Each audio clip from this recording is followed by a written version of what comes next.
Hello friends, आप सभी का हमारे यूट्यूब चैनल पर वेलकम है, स्वागत है। आज हम बात करने वाले हैं ज़मीन सर्वे से रिलेटेड बहुत ही इम्पोर्टेंट फैक्ट के बारे में। आप लोग इस वीडियो को पूरा देखिए। इस वीडियो में बताने वाला हूं आज कि अगर आप स्वघोषणा पत्र और प्रपत्र 2 अपलोड करने में कहीं भी गलती से भी गलती करते हैं तो आपकी ज़मीन आपकी नहीं रहेगी, आपको बाद में बहुत पछताना पड़ेगा। और अगर आप पछताना नहीं पड़ेगा तो जिस तरह से भी आप लोग अंचल के और ब्लॉक के चक्कर लगाते हैं बार बार अपने कागजात दुरुस्त कराने के लिए, इससे कहीं ज़्यादा चक्कर लगाना पड़ेगा, कहीं ज़्यादा परेशानी उठानी पड़ेगी आप लोगों को ज़मीन सर्वे में। तो इस वीडियो को पूरा देखिए। चैनल पर पहली बार विजिट किया तो चैनल को सब्सक्राइब कर लीजिए और वीडियो को लाइक और शेयर कर दीजिए। सबसे पहली बात आप लोग ये समझिए, सरकार ज़मीन सर्वे क्यों करा रही है। तो सरकार के ज़मीन सर्वे कराने का मकसद ये है कि बिहार में जितनी लड़ाइयाँ ज़मीन के को लेकर होती है उतनी ज़्यादा कहीं पर भी नहीं है। जितना ज़्यादा मुकदमा ज़मीनी मामले में है उतना किसी मामले में भी नहीं है।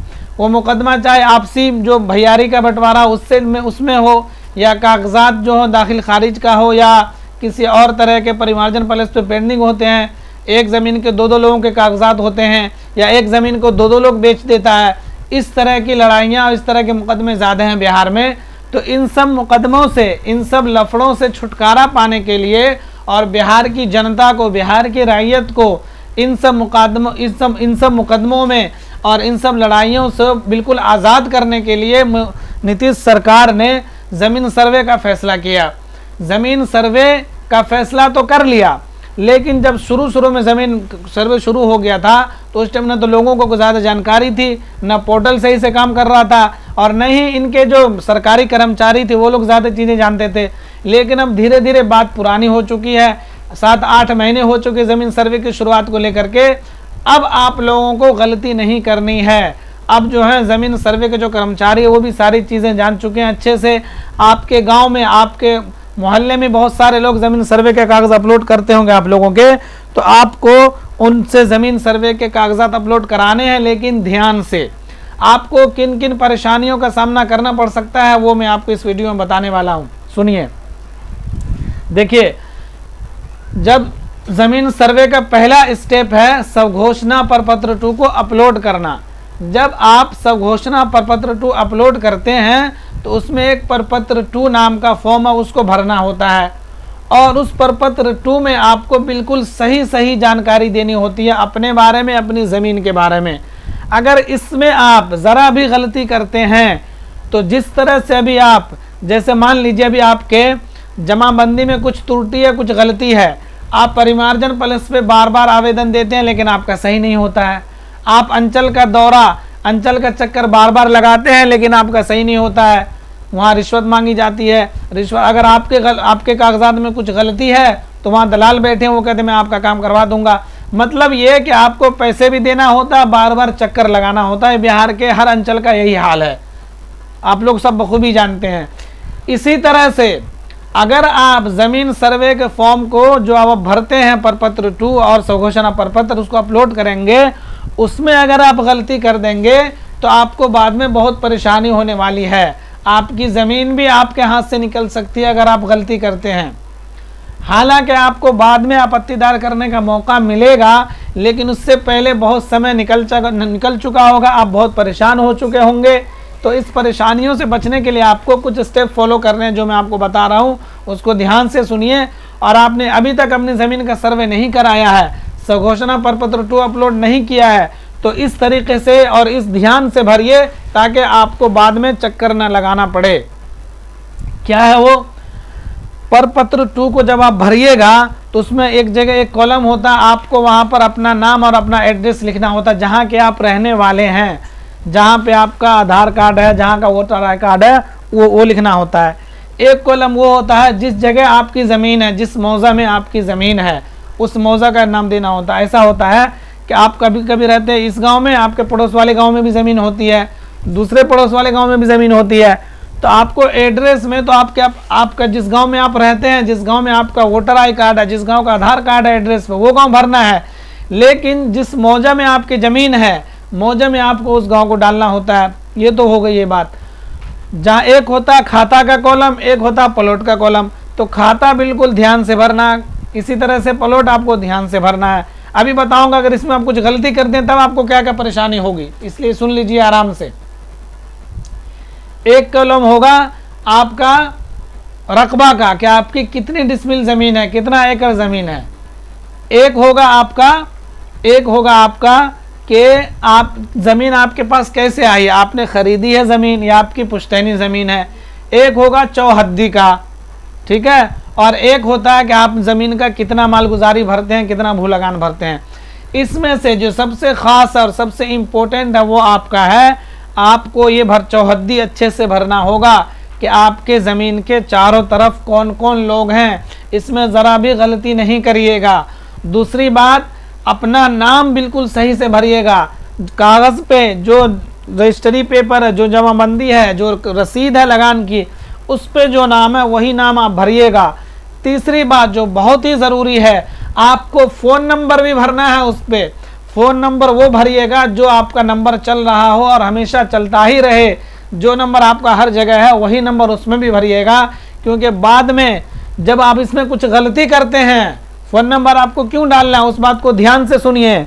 आपको प्रपत्र 2 में जब आप भरते हैं उसमें फ़ोन नंबर क्यों डालना है, वो इसलिए डालना है कि अगर आपने मान लीजिए प्रपत्र 2 अपलोड कर दिया, स्वघोषणा प्रपत्र अपलोड कर दिया, अब उसमें अब सरकारी कर्मचारी जो है वो मिलाएंगे आपके कागजात को, आपके ज़मीन से सरकारी खाते में क्या क्या है, उसमें आपका कुछ मिसमैच हुआ, कुछ गलत हुआ, तब आपको मोबाइल पे मैसेज आएगा। मोबाइल पे मैसेज आएगा भाई कि आपने जो कागजात दिए हैं अपनी ज़मीन के, उसमें ये गलत है, ये सही है, आके मिलो। तो वो मैसेज आएगा। कहाँ मैसेज आएगा? आपके फ़ोन नंबर पे मैसेज आएगा। तो फ़ोन नंबर सही दीजिएगा तब ना आप तक मैसेज पहुँचेगा। पता चला कि वहाँ से सरकारी दफ्तर से आपके पास मैसेज आ रहा है और फ़ोन नंबर आप किसी और का दे दिए थे, या जिसके पास आप सर्वे कराने के लिए गए उसी ने आपको जो है उसी ने आपको वो अपना नंबर डाल दिया, कह रहे हैं कि कोई ज़रूरी नहीं है, फ़ोन नंबर किसी का भी चल जाता है। तो आपको ऐसे नहीं करना है। आजकल सबके पास अपना पर्सनल नंबर है, सबके बैंक खाते हैं। आप ये मत डरिएगा कि यार मेरा नंबर बैंक से लिंक है, मेरा आधार से लिंक है। अरे अच्छी बात है, आपका जो नंबर हर जगह लिंक है वो नंबर आपका हमेशा रहेगा। उसी को ज़मीन से भी जोड़िए। ज़मीन में तो आपकी बहुत मिल्कियत है भाई, आपकी ख़ास चीज़ है। जिस तरह बैंक है, आधार कार्ड है, तो उसी नंबर को आप आधार उससे जोड़िएगा, उस पर डालिएगा, ताकि वो अगर आपके कागजात में कुछ गलती होगी तो उसी पर मैसेज आएगा। इसलिए आपको ध्यान से ये सब चीज़ प्रपत्र 2 भर के अपलोड करना है। अब सुनिए, अगर आपने सब ये भर दिया, जो कह रहे हैं लोग कि भाई आपकी ज़मीन आपके हाथ से निकल जाएगी, आपको परेशानी होगी, और आप जानते हैं जिस तरह भी हर ब्लॉक में मारामारी चल रहा है, दलाल बैठे हुए हैं। अगर आप पैसे नहीं देंगे आपका कोई काम नहीं होता है। सरकार का दावा अपनी जगह बिल्कुल सही है कि सारा काम ऑनलाइन हो रहा है, इस साइट पे सारा काम हो रहा है, लेकिन ज़मीनी हकीकत कुछ और है। होता है भाई 100 में से 20 काम बगैर पैसे का हो जाता है, अच्छी बात है, लेकिन 80 काम पैसा देकर ही होता है। अभी भी आप किसी भी थाने, किसी भी ब्लॉक में, अंचल में चले जाइए, आपके कुछ काम बिना पैसे का हो जाता, कुछ काम में पैसा भी लग रहा है। आप लोग जहाँ जहाँ से कमेंट में बताइए ये हो रहा है कि नहीं। तो जब आप अभी से परेशान हैं, तो जब इस ज़मीन सर्वे करने के बाद भी परेशान होंगे तो फिर क्या फ़ायदा। तो इसीलिए आपको प्रपत्र 2 स्वघोषणा पत्र में जानकारी बिल्कुल सही डालनी है, ताकि जब सरकारी कर्मचारी आपके ज़मीन के सर्वे का फॉर्म चेक करें तो उसको बिल्कुल करेक्ट लगे, दुरुस्त लगे और आपका बिल्कुल ओके हो जाए। और जब वो आपके ज़मीन का सर्वे क्लियर हो जाएगा तो आपके नाम का जो आपको पर्ची मिलेगी, खाना पूर्ति वाली पर्ची, वो बिल्कुल पूरी तरह से फिट हो और आपके नाम पर सारी चीज़ें हो। लेकिन अगर आप कुछ गलत करते हैं, कुछ गलत मिसमैच होता है, जैसे भाई आपने फॉर्म भर दिया, फलां ज़मीन मेरी है, फलां खाता किसरा, फलां चौहद्दी में फलां लोग हैं। अब सरकारी कर्मचारी वहाँ पर आया कि पूछा भाई किसी से किसकी ज़मीन है, आप वहाँ खेत पर थे नहीं, और आपकी ज़मीन के सर्वे के लिए वो आ गया और आप नहीं थे। किसी से पूछा ये उसकी है, ये उसकी है, और आपके ज़मीन को भी किसी और ने बताया था ये भी मेरी ज़मीन है। तो ऐसे टाइम पर जब वो कागज़ को मिलाएंगे उसमें कुछ गलती पाई जाएगी तो आपको जो वो गलती ही वाला खाना पूर्ति वाला पेपर थमा दिया जाएगा। जब वो गलती वाला खाना पूर्ति वाला पेपर आपको थमाया जाएगा तो उसमें जो भी गलती होगी आप फिर उसको आपत्ति दायर करेंगे, भाई ये तो मेरी ज़मीन है, मैं फिर उसी टाइम आपसे प्रूफ मांगा जाएगा, कागज़। ये जान लीजिए, अभी आपके पास कोई कागजात नहीं है। बार बार सरकार कह रही ना आपके पास कागज़ नहीं है कोई भी, फिर भी सर्वे कर लीजिए, वो सही कह रही है सरकार। आप जो है स्वघोषणा प्रपत्र 2 हर चीज़ अपलोड कर दीजिए। और आपको पता है कि मेरा ज़मीन का रसीद ये है, नहीं है रसीद, लेकिन आप बाद में कटवाना चाहते हैं तो जो नाम है, जो चीज़ है उसी नाम से अच्छे से भर दीजिए, ताकि बाद में जब आपत्ति दायर करने का मौका मिले आपको, तो आप जो है उनको रसीद दिखाइए, भाई ये तो रसीद देखियो बिल्कुल क्लियर है, मेरे नाम का, इस पे इतने डिसमिल ज़मीन है, ये खाता है, ये खिसरा है, तो फिर आपके नाम पे हो जाएगा। और ये भी देखिए, एक बार नहीं 3-3 बार आपत्ति दायर करने का मौका मिलेगा आपको। 3-3 बार आपत्ति दायर कर सकते हैं ज़मीन सर्वे में। एक बार आपने आपत्ति दायर किया, फिर भी आपके नाम पे ज़मीन नहीं आई, या आपके नाम पे ज़मीन आ गई लेकिन उसमें आपका नाम गलत है, या आपकी ज़मीन कम है, मतलब आपकी ज़मीन थी 40 डिसमिल, उसमें 30 डिसमिल दिखा रहा है, आपकी ज़मीन थी 22 डिसमिल, उसमें 18 डिसमिल दिखा रहा है, तब भी आप आपत्ति दायर करिएगा। 3-3 बार आप आपत्ति दायर करेंगे, अगर तब भी सही नहीं होगा तब आपको कोर्ट जाना होगा। तो भाई ये बाद में कोर्ट जाने तक की नौबत ही क्यों आने दीजिए। जब फर्स्ट टाइम आप स्वघोषणा प्रपत्र 2 अपलोड कर रहे हैं, और तो उसी टाइम आप अच्छे से हर चीज़ मिला के लिख के तब उसको अपलोड करिए। और ये मैं आपसे इसलिए गुजारिश कर रहा हूँ, जिसके पास भी आप अपने ज़मीन का सर्वे कराने के लिए जा रहे हैं, मतलब स्वघोषणा प्रपत्र 2 जिससे अपलोड कर रहे हैं, अगर आपको सब कुछ आता है, आप मोबाइल के ज़रिए से या कंप्यूटर लैपटॉप के ज़रिए से खुद से कर रहे हैं, खुद से फॉर्म भर रहे हैं, तो बिल्कुल ध्यान से कागज़ देख देख के जमाबंदी और केबाला और इसी तरह से रसीद, लगान रसीद देख देख के भरिए सब कुछ, ताकि कुछ गलती ना हो, ठीक है। इसी तरह से अगर आप किसी और के पास जाके करवाते हैं तो उसको बोलिए भाई बिल्कुल सही सही लिखो, वो आपको कहेगा अरे कोई बात नहीं, अगर कुछ गलती भी हो जाएगा ना तो बाद में आपत्ति दायर करने का मौका मिलेगा। तो बाद में आपत्ति दायर का अगर मौका मिलेगा तो आपको जैसे अभी अंचल के चक्कर काट रहे हैं, फिर बाद में भी चक्कर काटना पड़ेगा। उस टाइम पे तो वही सरकारी अधिकारी लोग बैठे रहेंगे। मिसाल के तौर पे समझिए, अभी आप एक जो है परिमार्जन प्लस पे कुछ आवेदन किए हुए हैं, आपका हो नहीं रहा, बार बार ब्लॉक जा रहे हैं, पैसा मांगा जा रहा है, आप पैसा दे नहीं रहे, आपका हो नहीं रहा है, तो ज़मीन सर्वे में भी तो यही चलेगा, वही लोग बैठे होंगे। अगर आपका एक दफ़ा आपत्ति में चला गया, जब आप आपत्ति दुरुस्त करने के लिए जाएंगे, फिर दोबारा फॉर्म भर के देंगे, तो वहाँ पर भी तो वही लोग होंगे, वो फिर आपका रिजेक्ट कर देंगे। हर जगह नहीं होगा, लेकिन डर तो बना रहे ना भाई। जब अभी से इतनी ज़्यादा घुसखोरी होती है बिहार में और हर जगह, तो वो तो तब भी होगा। तो वैसी नौबत आने ही मत दीजिए। आपका अगर कोई दूसरे आदमी से आप फॉर्म भरवा रहे हैं तो उसको बोलिए भाई बिल्कुल सही सही लिखो, ये मेरा केबाला है और ये रसीद है, इसको देख के पूरे अच्छे तरीके से फॉर्म फिल करो तब अपलोड करो। अगर आपके पास केबाला नहीं है, आपके पास रसीद नहीं है, तो उसको अच्छे से चेक करवा के बोलिए, और बोलिए ये खाता खिसरा डालो, ये नाम डालो, और अच्छे से चेक करवा के तब अपलोड करवाइए, ताकि आपको बाद में आपत्ति तक की नौबत ही ना आए।